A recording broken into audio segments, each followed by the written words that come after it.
আচ্ছা, আমিষের তো অনেকে অনেক রকম রেসিপি খেয়েছো, কিন্তু এই বাঁধাকপি যদি ঘরে থাকে তাহলে এই রেসিপিটা খুব সহজেই ঘরে বানাতে পারবে।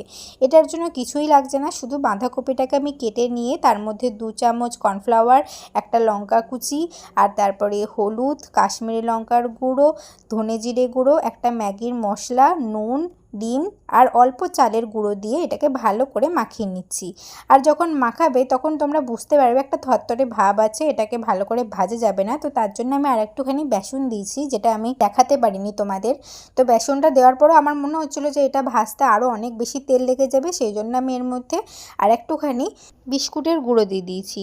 আর ডিম আর বিস্কুটের গুঁড়োতে ভালো রকম একটা মিশ্রণ তৈরি হবে। যদি পারো তাহলে 10 মিনিটের জন্য রেখে দিও, আর যদি টাইম না থাকে তাহলে এটাই বানিয়ে নিও। আমি হাতে তেল নিয়ে এরকম গোল গোল শেপ দিয়ে দিচ্ছি। এরপর এটাকে ভালো করে ভেজে নেব। আজকের এই রেসিপিটা হলো বাঁধাকপির মাঞ্চুরিয়ান। বাঁধাকপির মাঞ্চুরিয়ানটা একবার ঘরে আমার মতন করে বানিয়ে দেখো, পরে আমাকে কমেন্টে এসে জানাতে বাধ্য হবে কত সুন্দর খেতে হয়েছিল এটা।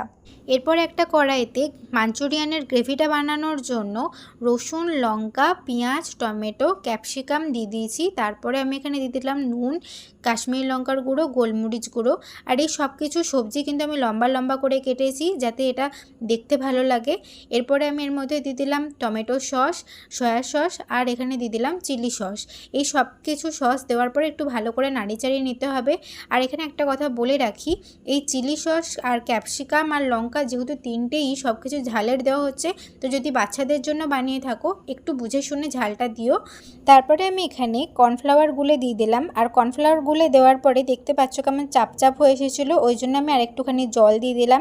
আর এই জলটা দেওয়ার পরে এটা কিন্তু বেশিক্ষণ নাড়াচাড়া করলে এটাও কিন্তু চাপ চাপ হয়ে যাবে আবার, সেই জন্য এই পকোড়াটা যেটা ভেজে রেখেছিলাম সেটা দিয়ে এটাকে ভালো করে নাড়াচাড়া করে নিলাম। পকোড়াগুলো দেওয়ার পরে বেশিক্ষণ না, 2 মিনিটের মতো নাড়াচাড়া করো, তাহলেই কিন্তু রেডি হয়ে যাবে আমাদের এই বাঁধাকপির মাঞ্চুরিয়ান।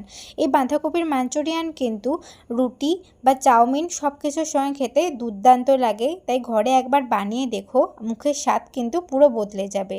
টাটা।